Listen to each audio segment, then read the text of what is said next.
నమస్తే, welcome to Aadan. నమస్తే శ్రీనివాసరావు గారు. నమస్కారం అండి.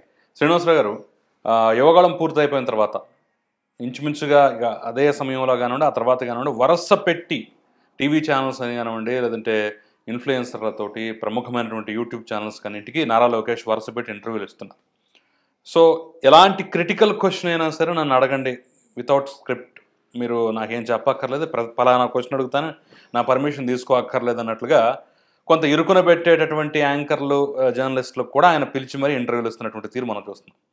ఇప్పుడు చాలామంది సోషల్ మీడియా దీన్ని పోలుస్తున్నారు. ఇది లోకేష్. మరి జగన్మోహన్ రెడ్డి ఏం చేస్తున్నాడు? కనీసం ఆయన అధికారంలోకి వచ్చిన దగ్గర నుంచి ఒక్క ప్రెస్ మీట్ అయినా ఆర్గనైజ్ చేశాడా? ప్రెస్ మీట్ సంగతి సరే ప్రజల్లోకి రాడు. ఎప్పుడన్నా ఆడబోస్తే అడపదడప బటన్ ఒకటి కార్యక్రమాలు తప్ప అసలు ప్రజలకు ముఖమే చూపించడు.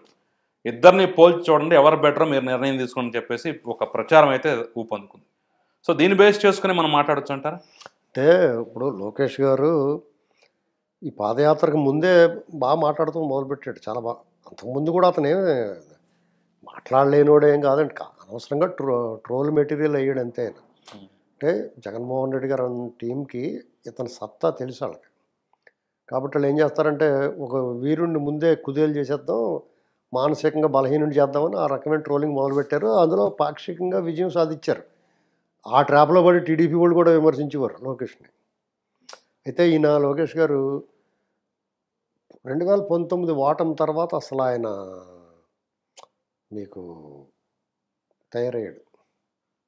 ఆయన అసలు స్వరూపం చూపించాడు అన్ని రకాలుగా కూడా.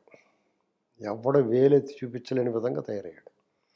పాదయాత్రలో బోడంత సబ్జెక్టు అవగాహన వచ్చి ఉంటుంది. అనేక సమస్యల గురించి తెలుసుకున్న ప్రజలు ఏంటి, జీవన విధానం ఏంటి, రాజకీయం అంటే ఏంటి, కష్టం అంటే ఏంటి, సుఖం అంటే ఏంటి, బాధలు, కన్నీళ్ళు అన్నీ తెలుసుకున్నాడు.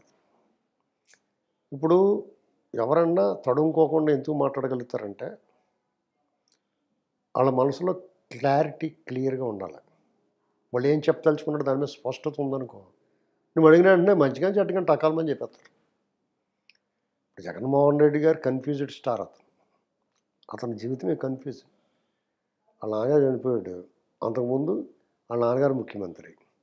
వాళ్ళ నాన్నగారి దగ్గర ఏ రోజు కూడా జగన్మోహన్ రెడ్డి గారు వాళ్ళ నాన్నగారి దగ్గర తీసుకున్న ఫోటోలు ఏమైనా ఉన్నాయో చూడండి.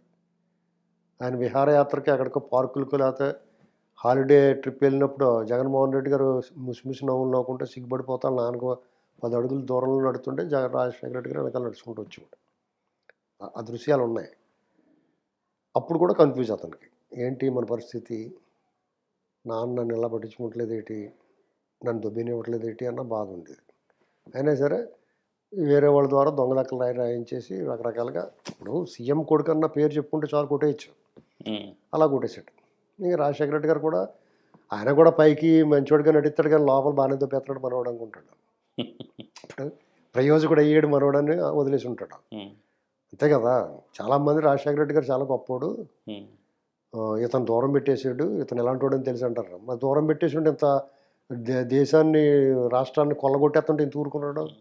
ఇప్పుడు అసమర్థుడు పప్పు అనే ముద్ర ఆల్మోస్ట్ ఆల్ ఇక 100% నారా లోకేష్ చెరిపేసుకున్నట్లేనంటే.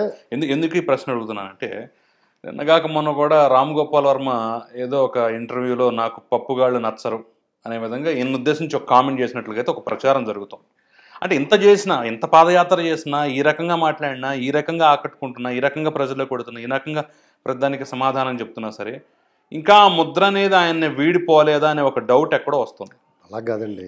ఇప్పుడు జగన్మోహన్ రెడ్డి గారు కనీసం ప్రెస్ ముందు అడ్రస్ చేసి మాట్లాడలేడు, సూటిగా ఎవరిని చూసి మాట్లాడలేడు, చేతులు పిసుక్కుంటా బిక్కుమంటా నంగిగా ఉంటాడు.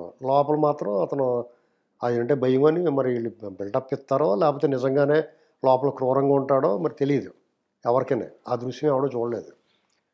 సరే అతనికి సాగింది, చేతిలో పైనోడు పక్కనోడు కిందోడు వాళ్ళ బ్యాచ్ అంతా ఆడ చుట్టూరు ఉన్నారు కాబట్టి, అధికారం చేతిలో ఉంది కాబట్టి, చేతిలో డబ్బు ఉంది కాబట్టి, వ్యవస్థలు మేనేజ్ చేసుకుంటున్నాడు కాబట్టి అతనికి సాగుతుంది. కాబట్టి అప్పుడు ఎవరిని కూర్చోబెట్టినా, ఇప్పుడు మీరు సిగ్నల్ దగ్గర డబ్బులు తీసుకుంటారు, చప్పట్లు కొట్టి వాళ్ళని కూర్చోబెట్టినా అదే పని చేస్తారు. నీ సర్వాధికారులు ఇచ్చి నువ్వు ఏమన్నా చేసుకుంటే చేస్తారు, ఏముంది. కానీ ఇక్కడ లోకేష్ గారు పోరాటం చేస్తున్నాడు. పరిస్థితులు ప్రతికూలంగా ఉన్నప్పుడు అధికారం లేనప్పుడు అయిన వాళ్ళు కాని వాళ్ళు ఇతను విమర్శిస్తున్నప్పుడు నిర్బంధకాండ, ఆటంకాలు, నిరంకుశం, నియంతృత్వం రాజ్యం వెళ్తున్నప్పుడు, రాజ్యాంగం చట్టం పక్కన పెట్టేసినప్పుడు, కోర్టు కొన్ని వ్యవస్థలు అపసవ్యంగా నడుస్తున్నప్పుడు, అపోహలు కలిగేలా వ్యవహరిస్తున్నప్పుడు కూడా అతను తన పోరాటాన్ని ఎక్కడ ఆపట్లేదు.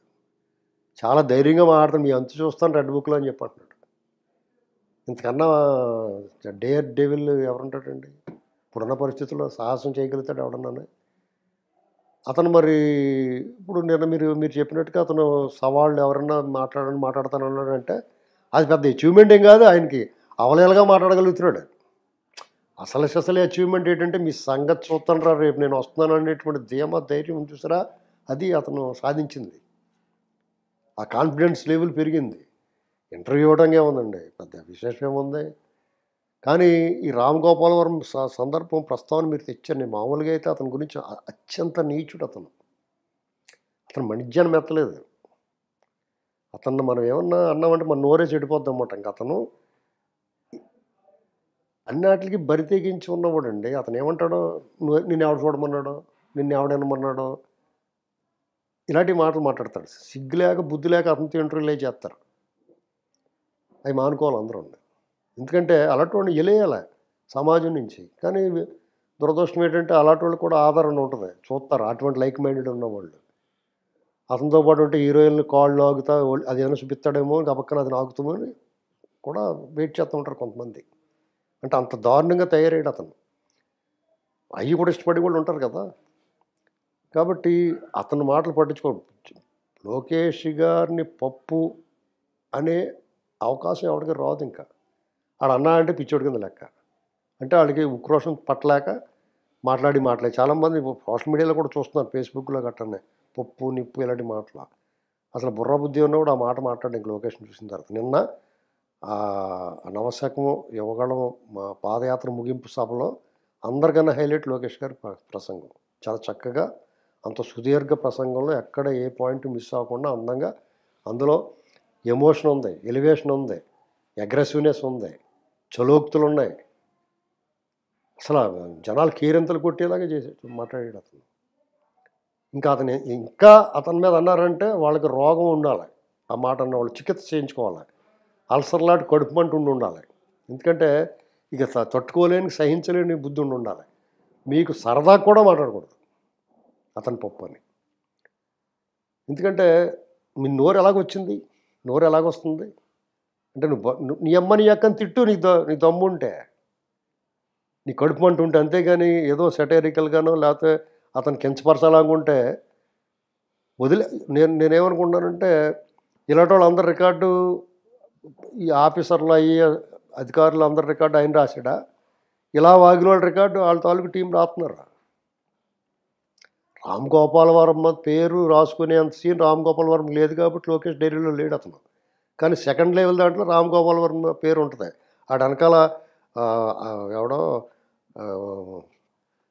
ఇంటర్నేషనల్ స్మగ్లర్ దావూద్ ఇబ్రాహిం గట్ట ఉన్నాడంటే ఊరికే దద్దమ్మలు ఎవడన్నా భయపడతాడేమో. దావూద్ ఇబ్రాహిం తాడు బాబు వచ్చినా కానీ ఇటు తోలు తీసి అంటే వేస్తారు.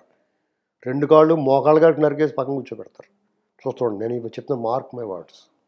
రామ్ గోపాల్ వర్మ బేనింగ్లో ఉన్న చెక్క బల్ల మీద కూర్చుని చేతులతో తోసుకుంటూ రోడ్ల మీద తిరుగుతాడు. వీల్ చైర్ కూడా ఎక్కనివ్వరు.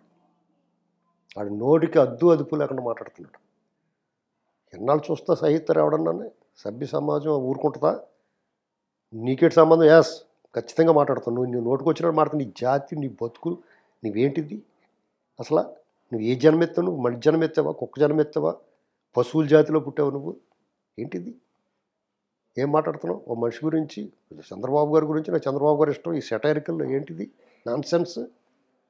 ఖచ్చితంగా మోకాళ్ళు గడికి తీస్తారేమనలేదు. ఇక లోకేష్ గారి గురించి ఎవడో ఏలేది చూపడానికి సరిపోవడం. వాళ్ళు అవివేకం చూపించుకుంటారు. ఆ లోటు దురద వదిలించుకుంటారు. దాని అన్నిటికి అతను తనే సమాధానం చెప్పాడు. తన పనితీరే సమాధానం చెప్పింది. పోరాటమే సమాధానం చెప్తుంది. అతని స్థాయికి తగ్గ అతని ఏజ్ గ్రూప్లో యువతరంలో నాయకుడు ఎవడన్నా ఉన్నాడా? అతనితో సరితూగలిగినాడు? ఇవన్నీ తెలిసిన తర్వాత మూసుకుని కూర్చోవాలి పైది కింద. నమస్కారం.